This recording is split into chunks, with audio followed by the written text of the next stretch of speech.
பாத்தீங்கன்னா தம்பி நீங்க எம்ஜிஆர் மாதிரி நல்ல கலரா இருக்கீங்க. சும்மா தக தக தக தகன்னு பஸ் ஸ்டாண்டுக்குள்ள போறோம். பஸ் ஸ்டாண்டு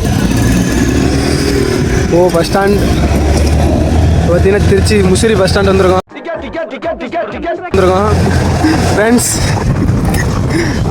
பெண்டி போட போகுது. ஃப்ரெண்ட்ஸ் பார்த்தீங்கன்னா கூட்டத்தை உங்களுக்கே தெரியும். அடேங்க அப்பா எவ்வளவு கூட்டம்! இன்னைக்கு கலெக்ஷன் எகிரிரும். சுத்திலையும் பாருங்க ஓட்ரா பாருங்க ஃப்ரெண்ட்ஸ், சுத்துலையும் குட்டிங்க தான் உங்களுக்கே தெரியும். ஐயோ, ஒரு பைத்தியக்கார பைலட் அந்த நாடு மக்களும் மாட்டிட்டு படுற பாடு. சரி சரி சரி, என்ன ரொம்ப திட்டவும் முடியல. பாருங்க இதான் நம்ம முசிறி புது பஸ் ஸ்டாண்டு. க்ரௌடு பாருங்க எவ்வளோ க்ரௌடை பார்த்தீங்கன்னா உங்களுக்கே தெரியும்.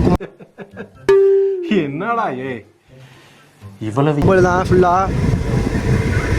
நான் ஒரு பெரிய யூடியூபர்னால உங்களுக்கு கண்டுபிடிச்சிட்டேன்.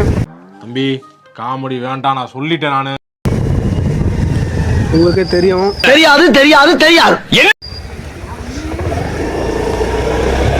ஃபோக்கஸ் கரோ. நம்ம என்ன வேலையா செய்ய போறோம்? சும்மா பார்க்க போறோம். இருக்கட்டும், அதுக்கு நம்மளுக்கு என்ன சம்பந்தம்? ட்ரிம் பண்ணிட்டாங்க. பார்த்தீங்கன்னா ஃப்ரெண்ட்ஸ் இப்போ எங்களுக்கு கொஞ்சம் குளிர் எடுக்குது. கடல் சரஸ்வதி சபதம் படத்துல வர்ற மாதிரி ஒரே பனிமூட்டமா இருக்கு. என்று இது பாருங்க நம்ம தங்குறத பஸ்ஸெல்லாம் நிற்குது. பஸ்ஸு காரு எல்லாம் புக் பண்ணிக்கலாம். உங்களுக்கு ஸ்க்ரீனில் நம்பர் தரேன் பாருங்க.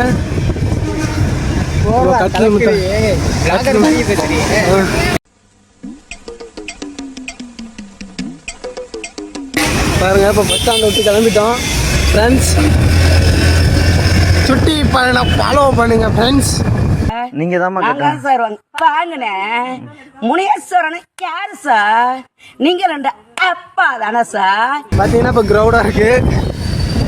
மைக்கில் சொல்லிட்டு இருக்கேன். பார்த்தீங்கன்னா பஸ் ஸ்டாண்டுக்குள்ளே போகுது. இப்போ தான் நம்ம பஸ் ஸ்டாண்ட் வந்து வெளியே வந்தோம். இதுதான் நம்ம முசிறி. பார்த்தீங்கன்னா உங்களுக்கே தெரியும். போதும் போதும் போதும், லிஸ்ட் பெருசா போய்கிட்டு இருக்கு.